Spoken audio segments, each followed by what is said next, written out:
Shalom Bapak Ibu yang terkasih dalam nama Tuhan. Shalom. Saya ucapkan selamat pagi, selamat bertemu, selamat berkumpul bersama di gereja ini untuk kita memuji memuliakan nama Tuhan. Marilah ibadah pada pagi hari ini kita mulai. Sidang jemaat kami undang untuk bangkit berdiri. Kita siapkan hati dan pikiran kita untuk menyambut kehadiran Tuhan Yesus. Mari kita undang kehadiran Tuhan dengan kita angkat pujian. Roh Kudus hadir di sini.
Ya Bapak Ibu yang dikasihi Tuhan Yesus Kristus, marilah kita tabiskan ibadah kita pada pagi hari ini dengan berkata, pertolongan kita adalah di dalam nama Tuhan yang menjadikan langit dan bumi.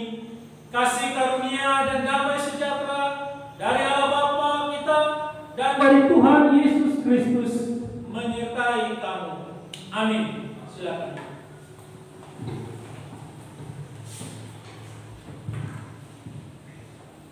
Nah, pemimpin kita pada pagi hari ini terambil di dalam Sefanya pasal 3 ayat yang ke-9. Begini bunyi firman Tuhan. Tetapi sesudah itu aku akan memberikan bibir lain kepada bangsa-bangsa, yakni bibir yang bersih, supaya sekalinya mereka memanggil nama Tuhan, beribadah kepadanya dengan bahu-membahu.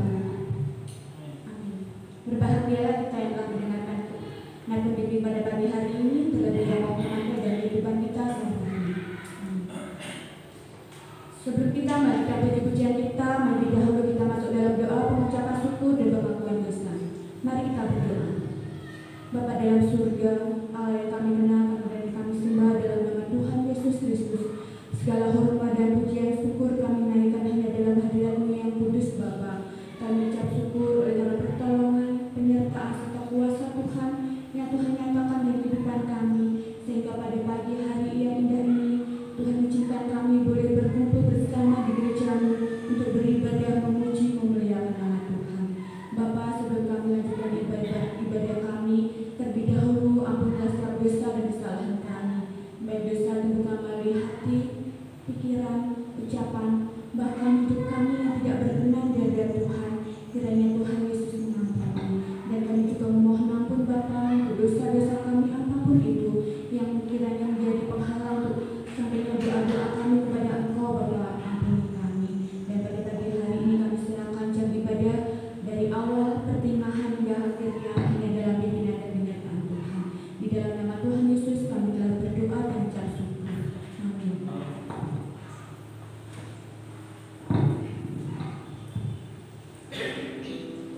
Kepada setiap orang yang telah mengaku dosa dan bertobat, disampaikan berita anugerah pengampunan seperti tertulis dalam kitab Daniel pasal 9 ayat yang ke-9. Pada Tuhan Allah kami ada kesayangan dan keampunan, walaupun kami telah memberontak terhadap Dia. Mari kita memuji Tuhan kembali, kita pujikan Tuhan percaya janji-Mu.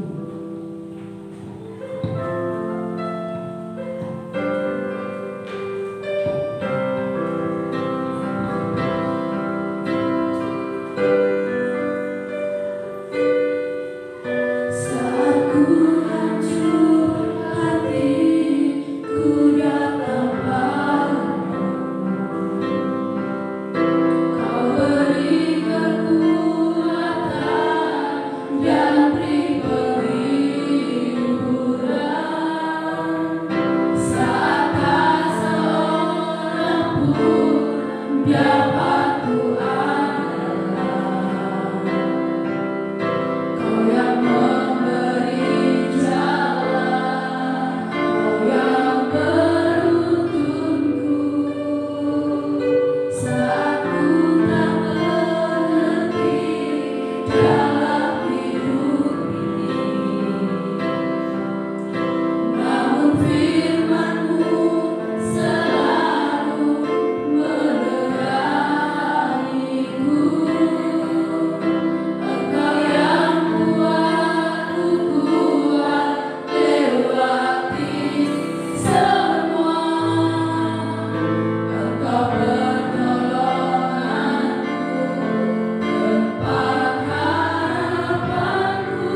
100 ayat 1 sampai dengan ayat yang kelima.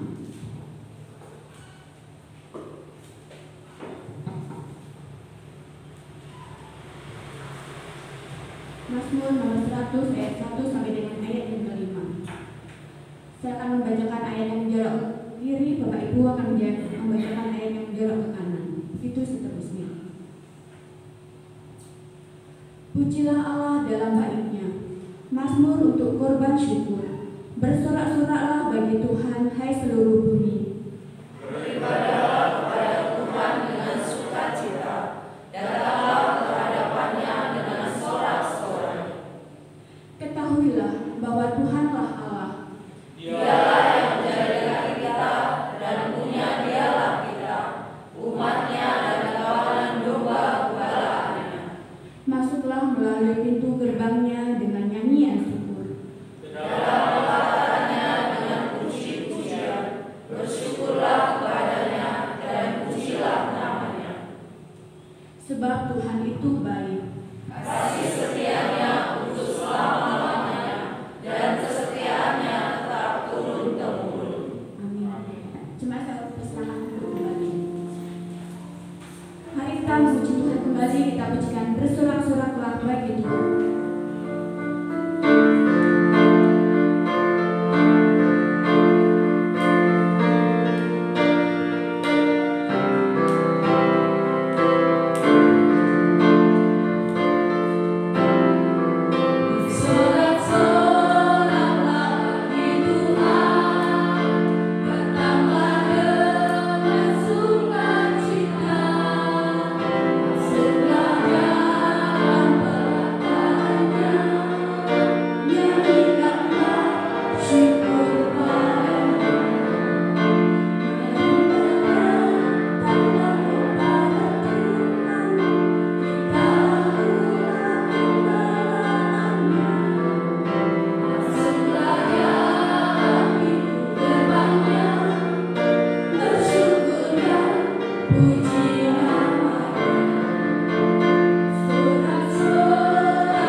Bagi Bapak Ibu jemaat yang ingin menyaksikan cinta kasih Tuhan, baik melalui pujian maupun melalui pengalaman dan kehidupannya.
Kami juga masih membuka ruang kesaksian bagi jemaat ibu yang lainnya. Jika sudah tidak ada, mari kita siapkan hati dan pikiran kita untuk hidup dan menyambut kebenaran firman Tuhan yang akan disampaikan oleh hamba-Nya. Tetapi sebelumnya mari kita angkat pujian Walau Harus Berjalan.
untuk kebaikan Tuhan di dalam kehidupan kami. Pada pagi ini kembali kami datang ke hadapan hadirat Tuhan. Kami datang untuk memuji, menyembah, meninggikan nama-Mu yang kudus. Kami datang untuk berjumpa dengan Engkau. Kami datang untuk mendengarkan suara-Mu yang kudus. Mari berbicaralah kepada kami pribadi lepas pribadi, sehingga melalui kebenaran firman Tuhan kami boleh diteguhkan dan dikuatkan. Kami boleh ditegur dan diingat, sehingga kami pulang dengan pembaharuan budi pekerti kami. Kami pulang dengan hati, pikiran, dan perasaan yang baru oleh karena berkat kebenaran firman Tuhan. Mari Roh Kudus mengambil alih jalannya pemberitaan firman Tuhan, menguasai kami semua sehingga memberikan kami pemahaman-pemahaman yang tak dapat kami mengerti melalui akal sehat kami sebagai manusia. Terima kasih Tuhan, berfirmanlah kepada kami, kami siap mendengarkannya. Demi Yesus Kristus firman yang hidup itu kami berdoa. Amin.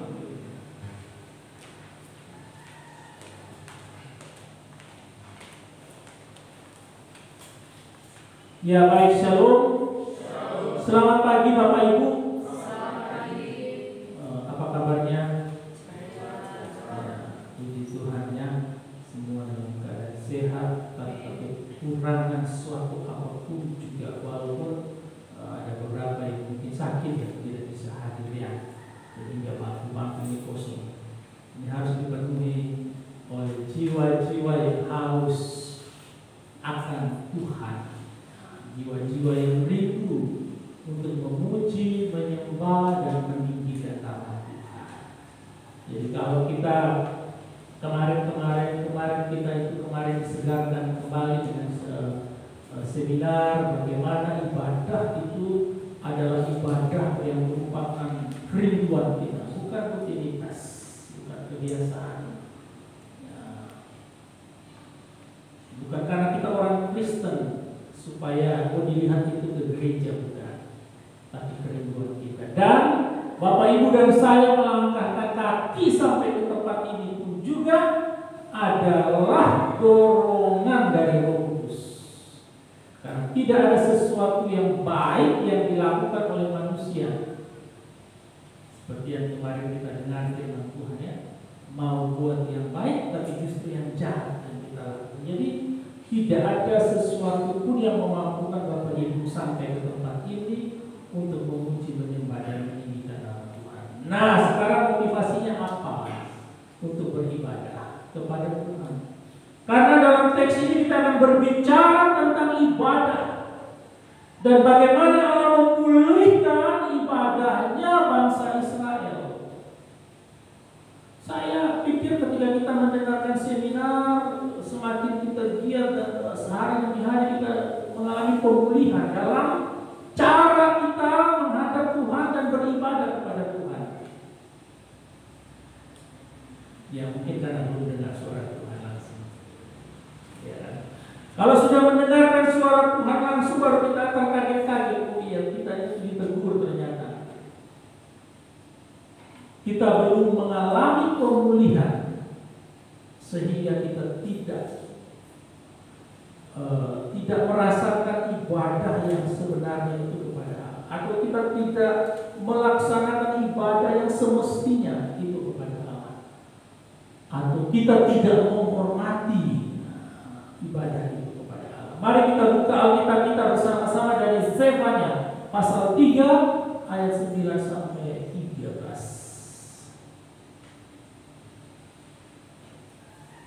Zefanya pasal 3 ayat 9 sampai ayat yang ke-13.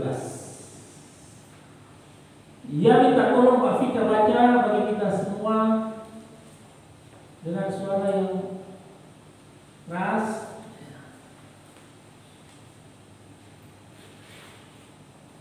Berdiri Mbak Fika. Oke, silakan. Zefanya 9 ayat Zefanya 3 ayat 9 sampai 13. Janji keselamatan. Tetapi sesudah itu aku akan memberikan bibir lain kepada bangsa-bangsa, yaitu yang Mesir, supaya sekalinya mereka memanggil nama Tuhan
Ya, sampai 13 saja. Terima kasih Mbak Mika.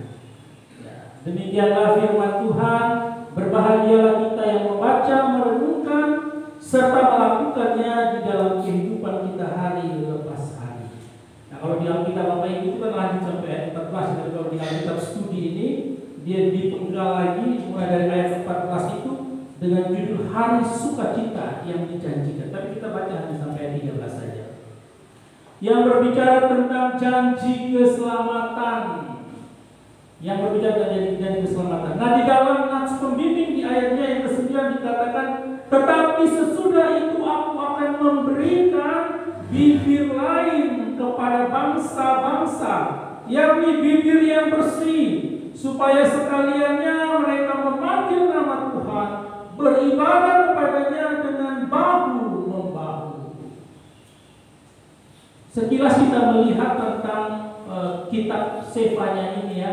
Jadi Sefanya ini ada 3 pasal dengan 2 bagian besar. Bagian yang utama. Jadi pasal 1 sampai dengan pasal 3 ayat 8 itu berbicara tentang penghukuman ya atas semua bangsa, kemudian hari Tuhan bagi Yehuda, hari Tuhan bagi seluruh dunia, dan panggilan pertobatan. Itu dari pasal 1 sampai dengan pasal 3 ayat 8. Bagian yang kedua itu berbicara dari pasal 3 ayat 9 yang kita baca ini sampai dengan ayat yang ke-20. Pasal 3 ayat 9 sampai 20 itu berbicara tentang berkat-berkat melalui penghukuman. Nah, untuk menyucikan dari dosa, kemudian untuk berbakti. Nah, bagian yang kedua ini yang kita sedang bahas, yang sedang Bapak dan Ibu dan saya sedang mendengarkan pesan yang disampaikan Tuhan melalui Sefanya. Nah, Sefanya ini nabi ke-9 ya, nabi-nabi kecil. Jadi urutan dia ini adalah urutan yang ke-9. Ya, bukan berarti karena dia kecil, tidak. Tapi memang tulisan di dalam kitab itu urutannya dia yang ke-9 dari nabi-nabi kecil. Arti Sefanya itu tersembunyi oleh Tuhan. Dan dia nabi yang melayani di Yehuda, yang melayani kira-kira tahun 630 sampai 625 sebelum Masehi. Untuk apa? Untuk menyampaikan bahwa ada perlindungan dan penyelamatan dari penghukuman Allah. Jadi kondisi yang terjadi pada waktu itu adalah bagaimana juga Allah menyampaikan pesan melalui nabi untuk menghukum bangsa-bangsa maupun bangsa Yehuda. Tapi di tengah-tengah janji untuk melaksanakan penghukuman juga diberikan janji untuk keselamatan atau pemulihan yang terjadi bagi Yehuda itu sendiri maupun nanti bangsa Yehuda yang tersebar ataupun bangsa-bangsa yang lain. Nabi Sefanya berbuat sesuai dengan situasi awal pemerintahan Yehoyosya. Jadi dia berbuat pada waktu pemerintahan Raja Yosia 642 sampai 609. Memulai pembangunan bangsa sekitar 622 sebelum Masehi dan pembangunan religius bangsa. Jadi pembangunan secara fisik oleh karena penyerangan bangsa-bangsa Babel, dan kemudian pembangunan juga secara religius atau keagamaan. Di sisi lain terdapat praktik keagamaan yang diwarnai dengan penyembahan berhala dan sinkretisme yang dilakukan oleh para pemimpin. Jadi di satu sisi ingin memulihkan secara religius bangsa tersebut dan pembangunan secara fisik, tapi di sisi lain juga ada praktik keagamaan. Nah, ini dilaksanakan atau dilakukan oleh para pemimpin. Jadi sembah berhala dan sinkretisme. Nah, sinkretisme itu menyembah Allah juga menyembah yang lain. Beberapa kali saya sering jelaskan ya. Nanti dari sini datang ke gereja hari Minggu, Senin sampai Sabtu duduk di bawah pohon. Nomor berapa dan apa ya, apa yang itu sinkretisme. Atau mengikuti ritual-ritual yang itu tidak berbicara tentang Allah yang Maha Kuasa, tapi justru ritual-ritual yang menyampaikan kepada roh-roh yang kita tidak tahu itu di mana. Nah, itu sinkretisme. Nah, itu dilaksanakan oleh para pemimpin. Justru para pemimpinlah yang mengajak umat untuk melaksanakan ritual tersebut. Ibu Bapak yang dikasihi Tuhan Yesus Kristus, ini justru sangat-sangat memprihatinkan ya, kalau sampai pemimpin sendiri justru mengarahkan untuk menyembah ilah-ilah selain Allahnya bangsa Israel. Allah yang sudah membuktikan setiap perjalanannya bersama-sama dengan Israel sampai di pelayanan Nabi Sefanya ini. Pesan Sefanya jelas agar Yehuda dan para pemimpinnya memperbarui dirinya dan berpaling kepada Tuhan oleh pemulihan dari Allah itu sendiri. Jadi saya katakan bahwa tidak ada sesuatu yang baik dan semua itu pasti datangnya daripada Tuhan. Tuhanlah yang menjamah hati setiap mereka Yehuda dan pemimpin untuk segera berpaling kepada Tuhan. Jadi kita ingat kisah viralnya, Alkitab mencatat Allah mengeraskan hatinya. Allah mengeraskan hatinya. Artinya di sini Allah bisa berbuat demikian, Allah juga bisa melembutkan hati setiap orang yang tidak mau datang menyembah, memuji dan meninggikan nama Tuhan. Sehingga kita bisa melihat pesan Sefanya begitu kuat dari pasal 1 sampai pasal 3 supaya adanya pembaharuan untuk menerima pemulihan yang daripada Tuhan. Sefanya menyampaikan perwataannya untuk para pembesar dan para pemuka keagamaan di Yerusalem pada waktu itu. Pokok pemberitaan Nabi Sefanya adalah tentang harinya Tuhan, kedatangan hari Tuhan. Nah, kalau kita bilang hari Tuhan kan adalah hari ini kan, kita punya hari ini harinya Tuhan. Jadi di mana saat itu kita bisa melihat bahwa konteks yang dibicarakan hari Tuhan adalah bahwa hari di mana Tuhan akan turun tangan dan menghukum semua yang tidak taat dan setia kepada Tuhan. Bagi mereka itu adalah hari Tuhan. Hari di mana ketika Tuhan memakai bangsa-bangsa untuk menangkap mereka, menjara mereka dan membawa mereka pergi, itu hari Tuhan. Saat beribadah juga itu hari Tuhan. Jadi kalau konteks di sini bicara tentang bagaimana Allah segera melaksanakan hukumannya. Hari yang suram bagi bangsa-bangsa lain, juga bagi bangsa Yehuda. Nah, kalau kita kan merasakan hari Tuhan ya hari Minggu kan, hari yang telah dijadikan Tuhan.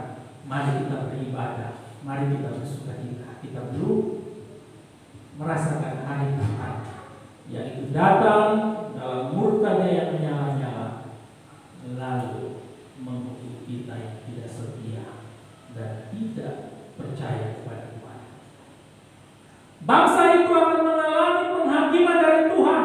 Namun di sisi lain juga, seperti saya katakan di awal, Sefanya mewartakan bahwa ada janji pemulihan atau keselamatan bagi mereka yang mau bertobat dan mengakui kesalahannya.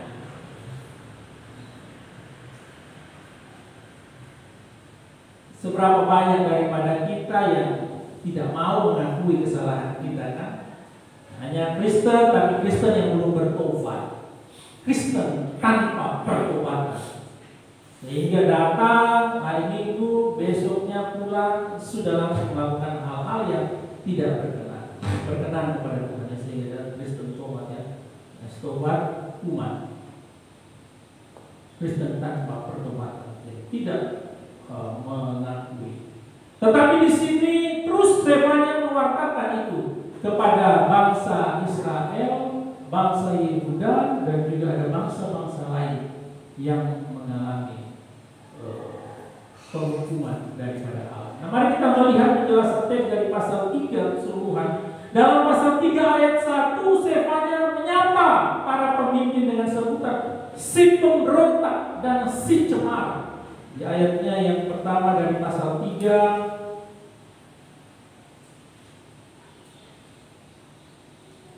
Kemudian ia memperlihatkan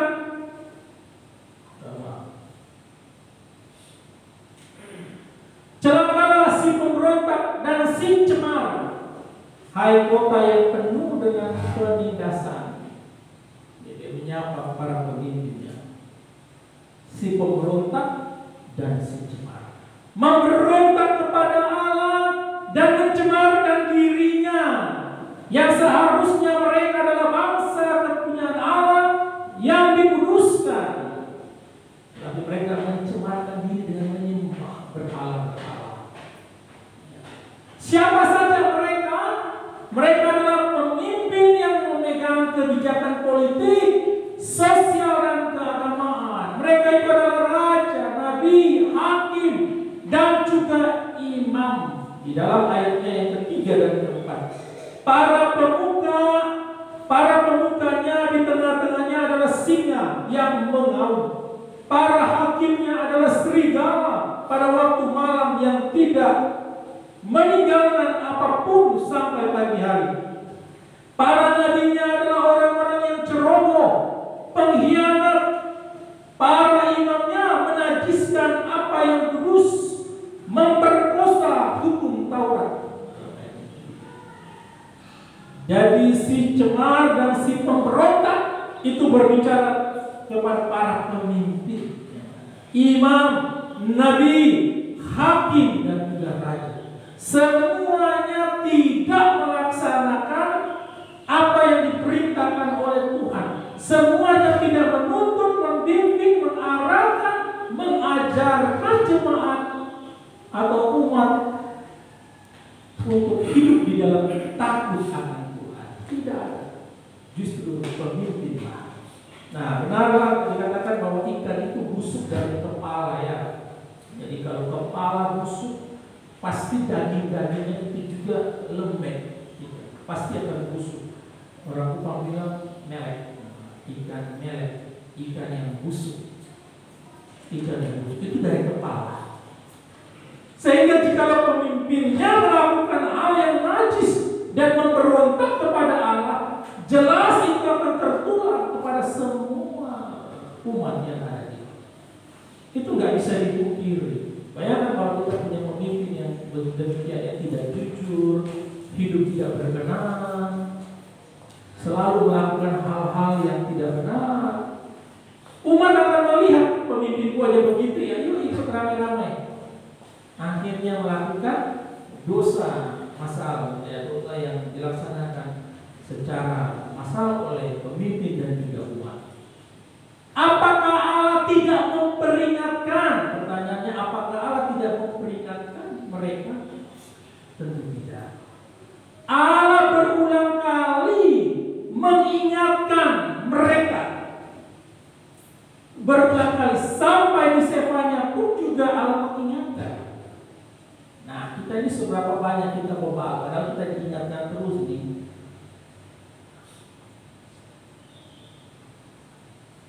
Ayat 7 dia katakan begini, aku sangka tentulah ia sekarang akan takut kepadaku, akan mempedulikan kecaman dan segala yang kutugaskan kepadanya, tidak akan lenyap dari penglihatannya.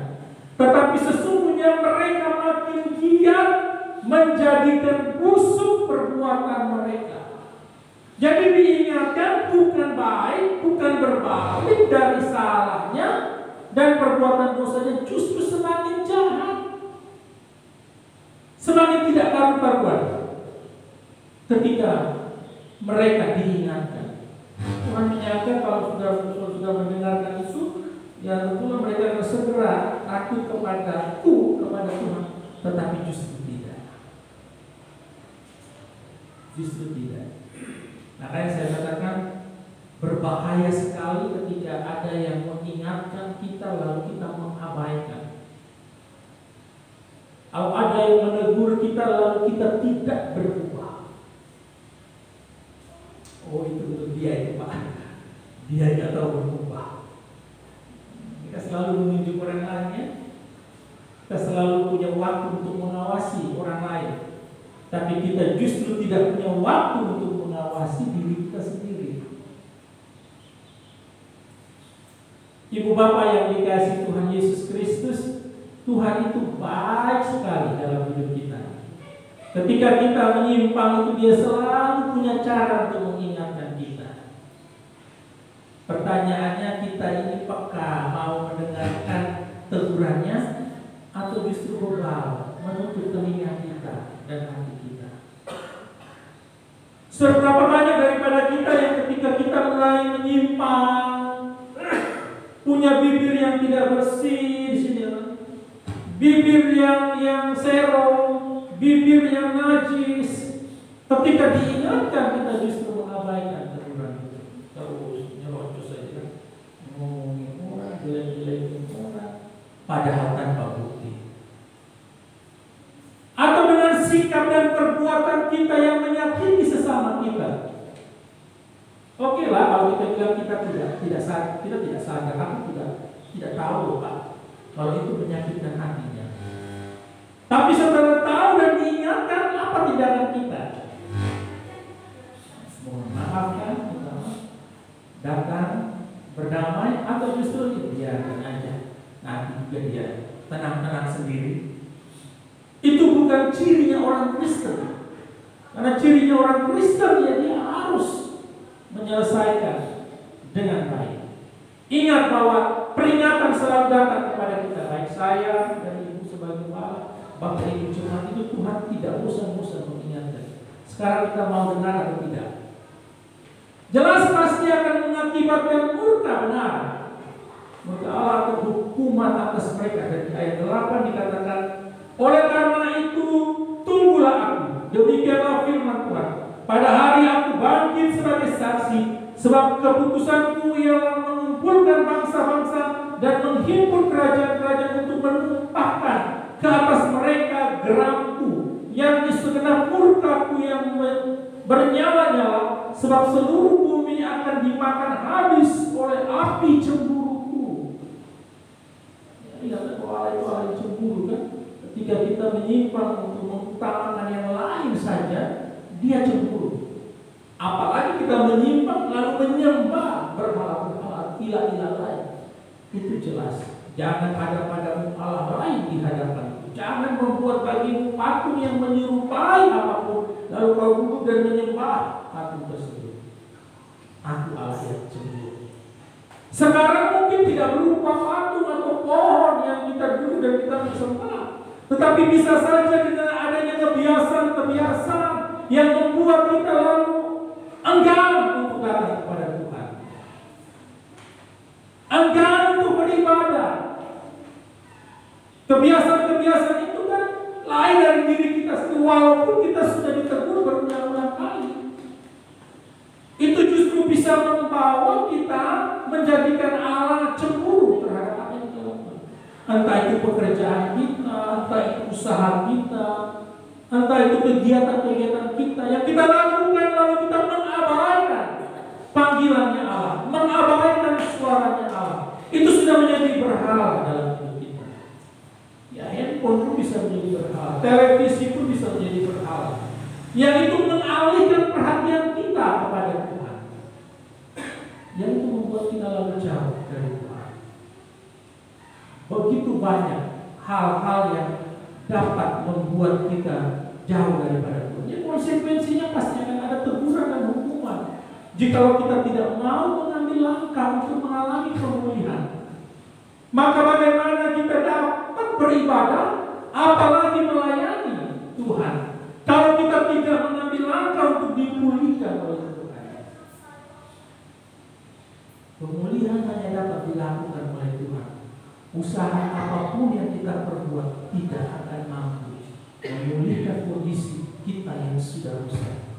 Hanya Allah dalam diri Yesus Kristus yang mengembalikan citra diri manusia yang sudah rusak. Mengenai janji keselamatan, pemulihan dari Allah yang disampaikan oleh Nabi Sefanya kepada bangsa Yuda, yaitu bahwa Allah akan menghimpun umat dari berbagai bangsa untuk beribadah kepadanya.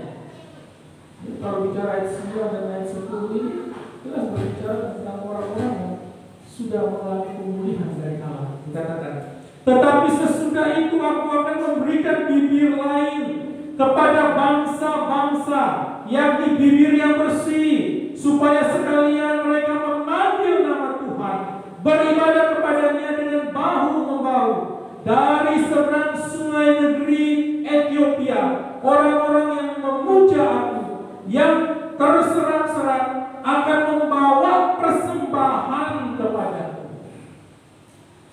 Dia belum menyebutkan Yehuda atau bangsa Israel, tapi justru dia membawa bangsa-bangsa lain, memberikan bibir yang lain, bibir yang bersih. Artinya dulunya bangsa-bangsa ini juga memiliki bibir yang tidak benar, bibir yang najis, suka bohong, suka tipu, suka menyebarkan gosip, suka menyebarkan isu-isu yang tidak berdasarkan fakta-fakta yang ada, suka maki, suka mencela, suka menghina, suka menjelek-jelekan. Semua itu dibersihkan dan dijamah oleh Tuhan, lalu memberikan bibir yang baik. Itu adalah kepada bangsa-bangsa yang lain. Nah, coba pegang mulut kita, masih ada, belum pindah, tahu masih di sini, masih di sini. Diberikan satu mulut, dua telinga, supaya apa? Supaya dengar dulu baru ngomong. Jangan ngomong baru dengar. Ngomong dulu baru dengar bisa salah. Karena itu dipasang dua telinga ini menghadap ke depan, supaya kalau orang ngomong itu dengar. Sehingga ketika dengar memberikan informasi nggak salah, memberikan informasi nggak salah. Nanti ada sekolah dulu belajar tentang mulut telinga, tentang telinga. Ya, kalau kita punya mulut masih di depan, masih lurus, masih bisa dipakai lipstick, berarti jaga baik-baik. Jangan merah menyala, yang keluar kebun binatang, yang keluar kebun binatang merah menyala, suka mencucu, nggak cocok. Kalau merah itu kan harus cerah, orang jadi tidak. Mari kita melihat bagaimana Allah kemudian memanggil bangsa-bangsa lain, bukan bangsa Yahudi, disuruh bangsa Yahudi. Kemudian sementara orang-orang Yehuda yang melakukan kejahatan justru dijauhkan Tuhan dari ibadah. Bangsa-bangsa lain dipanggil Tuhan untuk membawa persembahan. Ayat 9 yang 10 diberikan pemulihan, mulai dari disebut bibir, artinya semuanya agar apa? Bibirnya dapat menyembah, memuji, meninggikan dan mengagungkan nama Tuhan. Tapi justru orang-orang Yehuda yang melakukan kejahatan jauh dari ibadah. Di dalam ayatnya yang ke-11, di dalam ayat 11 dikatakan, pada hari itu engkau tidak akan mendapat malu karena segala perbuatan durhaka yang kau lakukan terhadap Aku. Sebab pada waktu itu Aku akan menyingkirkan daripadamu orang-orang yang ria congkak, dan engkau tidak akan lagi meninggikan dirimu di gunungku yang kudus. Kalau kita lihat, tidak semua orang Yehuda itu disingkirkan. Ada sebagian yang masih tak memuji dan menyembah. Di ayatnya yang ke-11. Nah, bayangkan jika kita ada dalam kelompok yang menajiskan diri kita dengan pemimpin-pemimpin yang ada, kita justru dijauhkan dari kita datang memuji menyembah Tuhan. Kita yang berdosa sampai saat ini aja masih bisa diberikan kesempatan untuk menyembah dan memuji, meninggikan nama Tuhan. Walaupun pulang kita berkata lain, ngomong lain, tapi setiap minggu selama kita sehat, kita masih diberikan kesempatan untuk beribadah kepada Tuhan. Tentu kita harus memaknai ibadah seperti apa yang sedang kita lakukan. Nah, tidak seperti yang saya katakan rutinitas supaya orang menjadi orang Kristen. Kita tidak tahu apa yang harus kita lakukan sebagai orang yang beribadah kepada Tuhan. Orang yang beribadah kepada Tuhan kan mampu menekan lidahnya, jadi orang yang beribadah itu kan tidak gibah, tidak mengomongin orang dan lain sebagainya.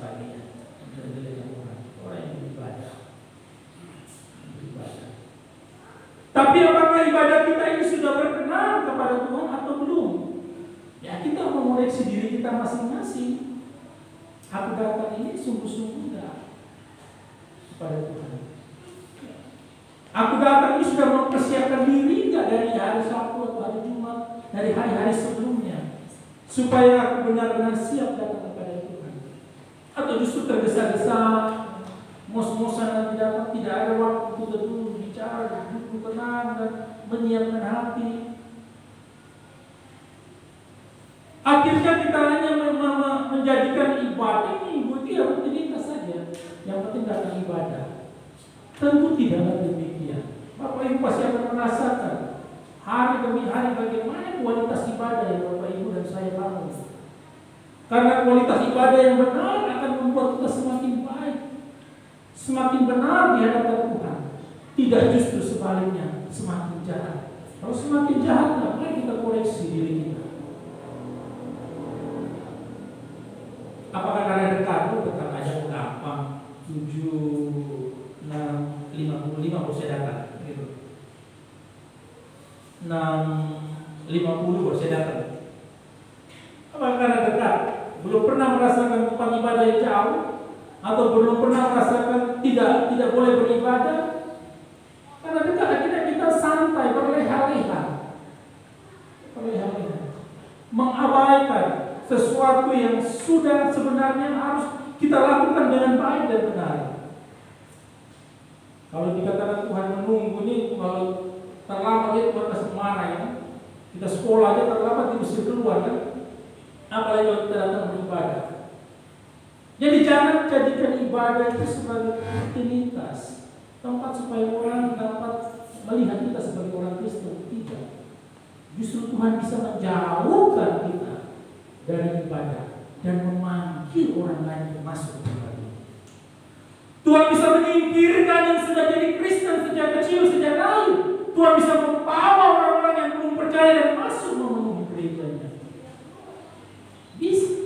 Bisa. Jangan anggap kita Kristen kalau kita menjadi orang yang benar-benar menerima anugerah itu. Tidak. Tuhan dapat melakukan. Nanti orang-orang dari suku lain, dari agama lain masuk, dan kita yang sudah Kristen ini, kalau kita tersingkir, maka renungkanlah, mungkin kita sedang melakukan kejahatan di hadapan Tuhan. Tidak ada lagi yang memberikan persembahan. Di sini dikatakan di ayat 10, Tuhan akan membawa, mengirimkan bangsa-bangsa dan membawa persembahan kepadaku. Jadi jangan pernah khawatir dengan setiap organisasi yang dibangun dengan dasar yang benar, yaitu dasar Yesus Kristus. Waduh, tapi nanti uangmu habis, kasnya habis, nanti bagaimana ya? Kemarin PA kan saya bilang, kita makan ayam, apa ayam habis? Ayam tidak habis. Kita makan babi, apa babi habis? Babi habis. Manusia yang mati apa habis? Tidak habis, karena ada yang lahir. Ada yang lahir. Itu yang hidup loh. Apalagi yang mati. Yang Bapak Ibu bawa persembahannya kepada Tuhan. Lalu kita bilang, karena aku itu sehingga ini bisa terlaksana. Karena uangku itu, karena itu bisa semua berjalan. Ibu salah, karena Tuhan bisa pakai orang lain untuk mencukupkan dan membawa persembahan. Dari persembahan sudah dikatakan bahwa berikanlah di mana engkau bertumbuh di dalam iman, percaya kepada Tuhan, supaya itu mencukupkan perbendaharaan di dalam rumah. Jadi itu bentuk daripada kita bersyukur kepada Tuhan. Ibu Bapak yang dikasihi Tuhan Yesus Kristus, hal itu dilakukan supaya ibadah umat menjadi ibadah yang layak di hadapan Tuhan. Yang tidak layak, Tuhan singkirkan. Tuhan singkirkan. Perlahan-lahan. Jangan coba-coba ya. Karena Tuhan pasti menyingkirkan kita kalau kita mau coba-coba. Tidak menghormati Allah di pelatarannya, dengan kita tetap terus hidup di dalam kecemaran dan memberontak terhadap Allah. Karena pasti kita akan terlalu pantai ya, atau tidur-tiduran di air di pantai ya, tanpa terasa Bapak Ibu akan semakin ke dalam, itu yang dikatakan di bawah arus. Di bawah arus itu bukan langsung seperti banjir, tapi perlahan-lahan. Tanpa terasa Bapak Ibu dan saya akan semakin jauh dari Tuhan. Dan di sini dikatakan yang tidak lagi menghormati Allah disingkirkan dan dijauhkan. Supaya apa? Supaya yang ada itu bisa dapat melakukan ibadah dengan baik dan benar serta layak di hadapan Tuhan. Kalau kita duduk dengan pengganggu aja masih tidak konsentrasi. Duduk ibadah. Kita bercerita pengganggu di pagi sejarah. Ya. Nah yang pengganggu seperti itulah diibaratkan itu yang disingkirkan supaya dapat ibadah itu layak kepada Tuhan. Dengan demikian ibadah menjadi ibadah yang membarui kehidupan umat Israel sebagai umat yang taat kepada Allah. Ayat 12, di antaramu akan kubiarkan hidup suatu umat yang rendah hati dan lemah, dan mereka akan mencari perlindungan pada nama Tuhan. Perbarui akan tetap diberikan bangsa-bangsa Israel yang mau diperbaharui. Ibu bapak yang dikasihi Tuhan Yesus Kristus, jelas kalau kita tidak mengalami pembaharuan, kita tidak dapat beribadah kepada Tuhan dengan baik, apalagi kita tidak bisa dapat melayani Tuhan. Oleh karena itu menjalin hubungan, membangun hubungan yang intim dengan Tuhan itu menjadi opsi yang pertama dan utama. Supaya apa? Supaya kita bisa menikmati Allah di dalam kehidupan kita. Karena kita sudah mengalami pemulihan demi pemulihan. Pemulihan itu berarti yang tidak benar itu disingkirkan, yang tidak baik itu dipipis sampai habis, sampai kita benar-benar murni di hadapan. Dan yang terakhir bagi Sefanya, ibadah adalah sarana pemulihan kehidupan Tuhan. Ibadah yang layak bagi Tuhan menjadi awal kehidupan baru pada masa depan. Kehidupan baru yang lebih baik bermula dari kesetiaan beribadah. Di dalam ayat yang ke-13, yakni sisa Israel itu mereka akan melakukan kelaliman atau berbicara bohong. Dalam mulut mereka tidak akan terdapat lidah penipu. Ya, mereka akan seperti domba yang makan rumput dan berbaring dengan tidak ada yang mengganggu. Jadi sisa Israel itu mereka yang tidak akan melakukan kelaliman atau bicara bohong. Dalam mulut mereka tidak terdapat lidah penipu. Itulah orang sisa Israel yang dibiarkan untuk datang menyembah, memuji. Karena apa? Karena mereka mengalami pemulihan itu yang diberikan oleh Tuhan. Sehingga dikatakan ibadah yang layak bagi Tuhan menjadi awal kehidupan baru pada masa depan. Kehidupan baru yang lebih baik bermula dari kesetiaan kita beribadah kepada Tuhan. Jadi mari kita bersama-sama merefleksikan dan mengoreksi diri kita masing-masing. Sudahkah kita mengalami pemulihan? Kalau ibadah kita belum kita lakukan dengan sungguh-sungguh, bisa disimpulkan kita belum mengalami pemulihan. Kalau kita ibadahnya ogah-ogahan, bisa dipastikan kita belum mengalami pemulihan. Kalau kita melakukan pelayanan dengan seadanya, datar aja, maka bisa dipastikan kita belum mengalami pemulihan dari Allah. Kalau kita mengalami pemulihan dari Allah, maka semangat dan kerinduan kita itu menggebu-gebu. Ini hari Minggu, mau jumpa Tuhan, mau datang kepada Tuhan, mau beribadah kepada Tuhan. Kiranya pada pagi hari ini kita semua diperkenankan untuk menerima pemulihan dari Allah, dan juga diperkenankan untuk menghampiri kata kemuliaan, serta diperkenankan Allah untuk melayani Dia yang kudus. Amin. Mari kita berdoa. Terima kasih Bapa di surga, kami telah selesai mendengarkan firman. Tapi biarlah Roh yang Kudus terus berbicara di dalam hati kami masing-masing Tuhan. Karena mungkin kami belum dapat meninggalkan kehidupan kami yang lama Tuhan. Mungkin kami masih dapat menyembah, memuji ilah-ilah yang lain. Mungkin kami masih melakukan praktik sinkretisme di dalam kehidupan kami Tuhan. Ya Tuhan, singkirkanlah semua penghalang-penghalang, singkirkanlah semua alasan-alasan yang itu membuat kami tidak dapat datang kepada Tuhan dengan tulus, yang itu membuat dan menghalangi kami tidak bisa datang kepada Tuhan dengan motivasi yang benar. Tuhan, ampunilah kami. Pagi ini Tuhan Yesus, mari singkirkan semua yang itu tidak berkenan di hadapan Tuhan yang ada pada kami.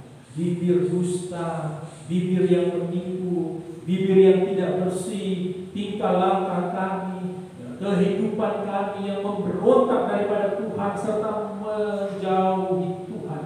Kami berdoa kiranya Tuhan menyingkirkan dan memulihkan kehidupan kami. Karena kami rindu hidup kami berarti Tuhan. Datang menyembah, memuji, meninggikan nama-Mu yang kudus. Tuhan, tolonglah kami semua. Terima kasih Tuhan Yesus Kristus, materaikanlah firman-Mu di dalam hati kami dan mampukanlah kami Tuhan untuk melaksanakannya di dalam kehidupan kami. Karena kami rindu menjadi mulut, telinga, kaki, dan tangan Tuhan untuk melakukan pekerjaan-pekerjaan Allah, sehingga banyak orang, banyak jiwa akan mendengarkan tentang Injil dan lalu menjadi percaya kepada Engkau. Pakailah kami, pakailah kami menjadi Allah. Demi Yesus Kristus Tuhan dan Juru Selamat kehidupan kami mengucap syukur dan berdoa. Amin.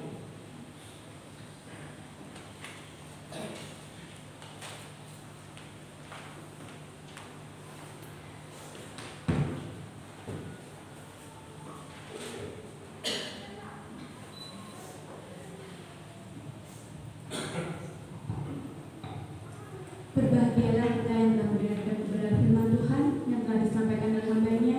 Kiranya firman Tuhan yang telah kita dengar tidak hanya berlalu dalam pendengaran kita, tetapi boleh bertanam dalam hati dan pikiran kita serta boleh kita pakai dalam kehidupan kita sehari-hari. Amin. Jemaat, saya persilakan untuk bangkit berdiri. Bersama umat Tuhan di segala tempat, marilah kita memperbaharui iman percaya kita dengan mengucapkan pengakuan iman rasuli dalam bahasa Indonesia.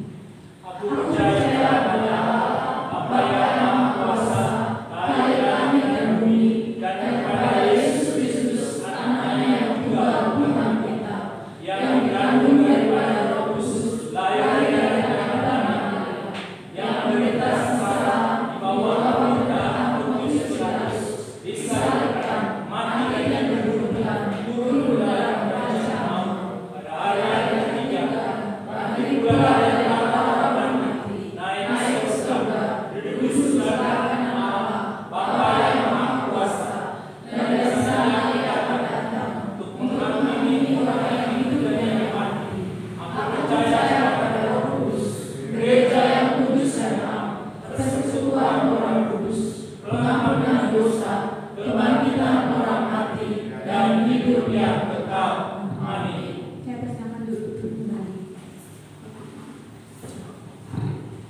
Baik Bapak Ibu, mari kita rendahkan hati kita, menundukkan kepala kita, dan mari kita berdoa syafaat. Kita berdoa.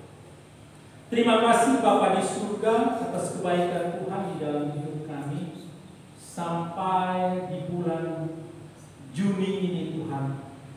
Kami terus merasakan kebaikan Tuhan yang sempurna di dalam hidup kami. Sehingga pada pagi ini Tuhan, kami boleh dapat sampai ke rumah-Mu yang kudus untuk memuji, menyembah, serta meninggikan nama-Mu. Tuhan, terima kasih buat pemeliharaan Tuhan yang begitu sempurna di dalam kehidupan kami, pribadi lepas pribadi, maupun secara keluarga masing-masing. Kami boleh menikmati setiap apa yang Tuhan anugerahkan di dalam kehidupan kami. Tapi juga kami juga merasakan begitu banyaknya pergumulan yang kami juga alami di dalam kehidupan kami.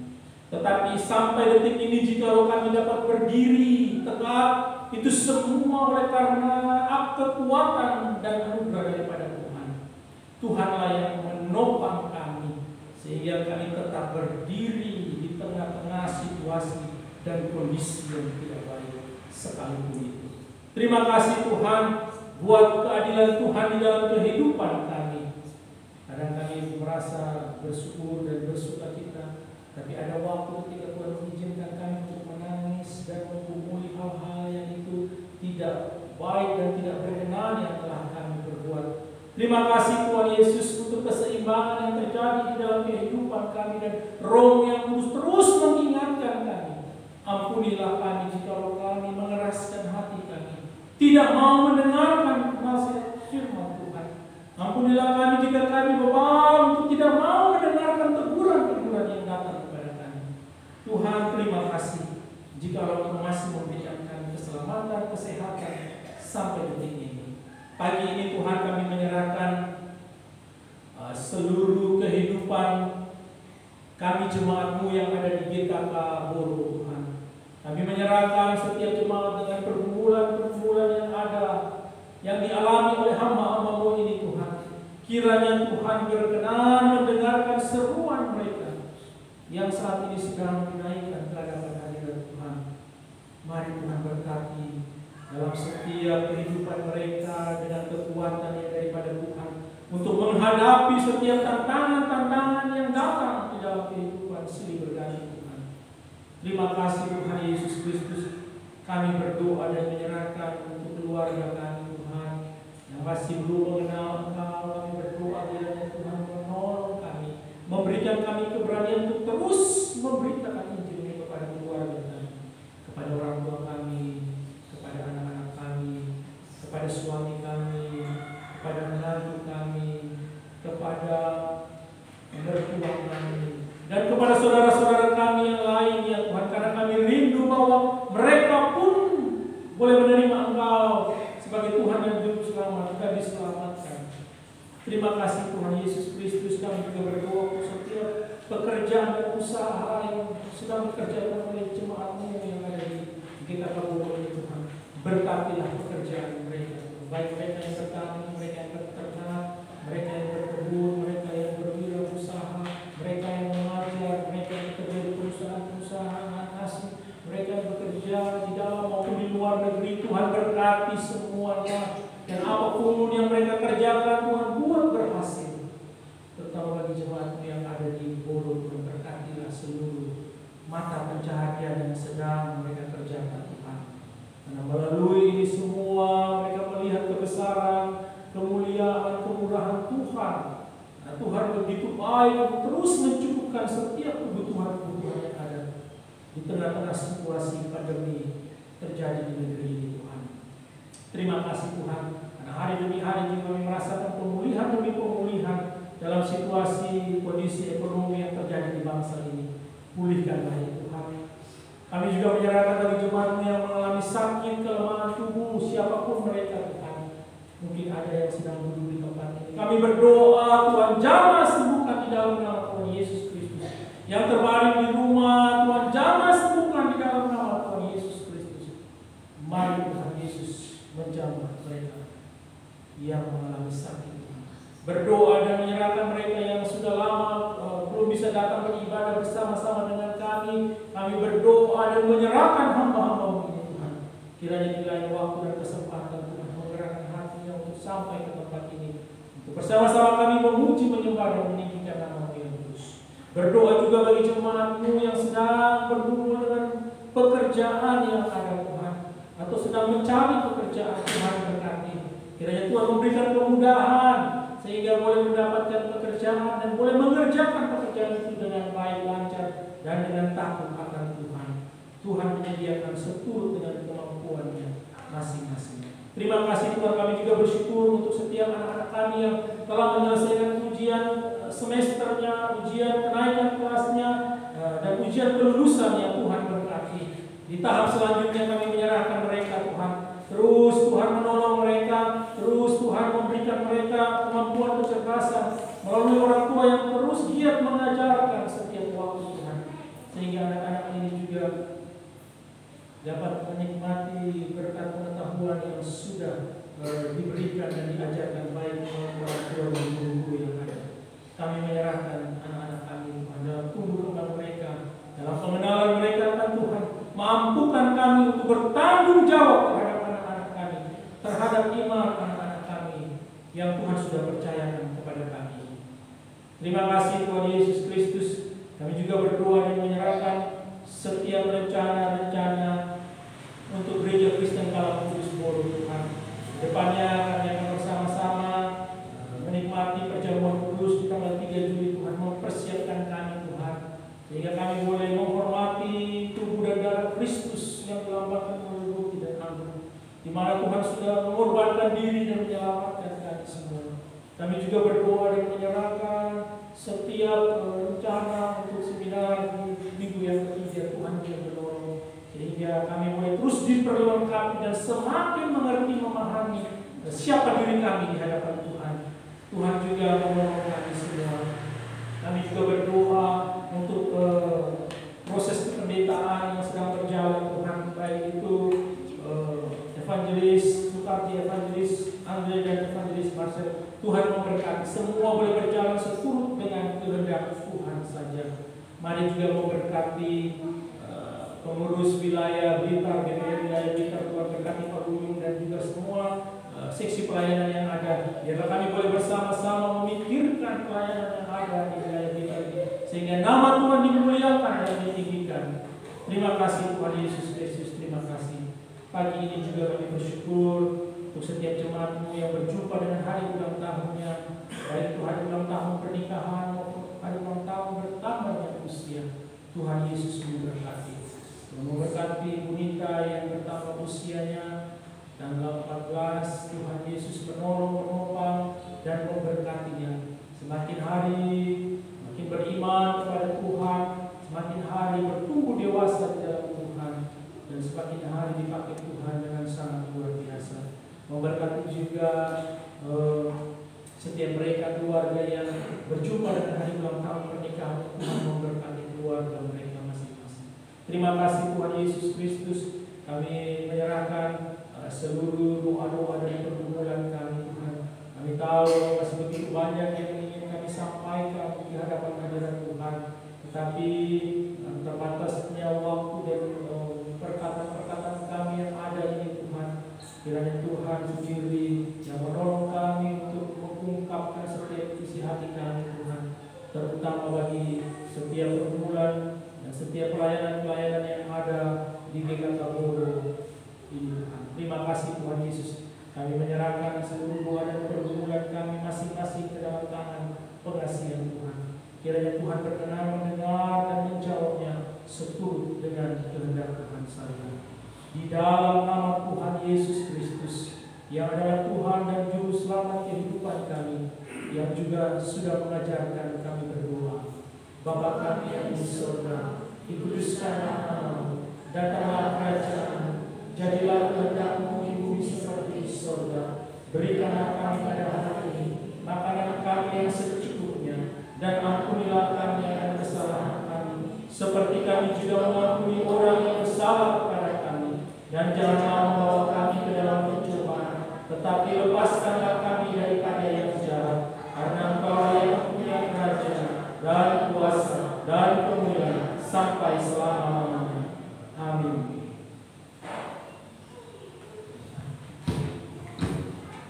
Marilah kita memberi persembahan yang terbaik kepada Tuhan dengan mengingat firman-Nya yang terambil di dalam Mazmur nomor 50 ayat yang ke-23.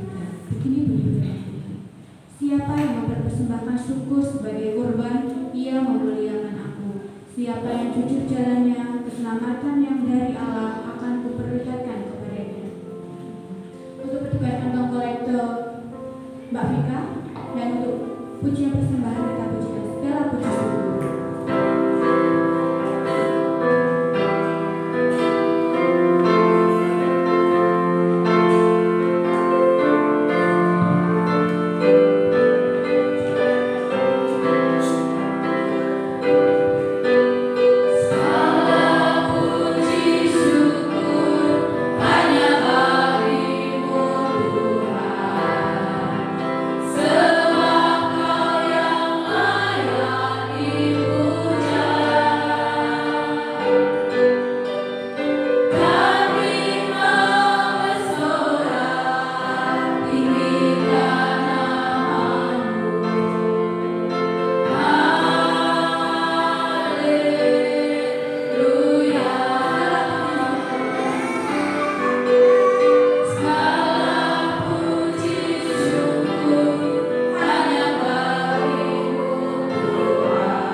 setiap kegiatan kita, dan mari lakukanlah firman yang sudah kita dengar di dalam kehidupan kita, serta teruslah menjadi saksinya. Mari kita arahkan hati dan pikiran kita kepada Tuhan, serta terimalah berkat-Nya. Kasih dari Allah Bapa di surga, anugerah dari Tuhan kita Yesus Kristus, dan persekutuan dengan kuasa Roh Kudus kiranya tinggal dan mendiami Bapak Ibu jemaat sekalian mulai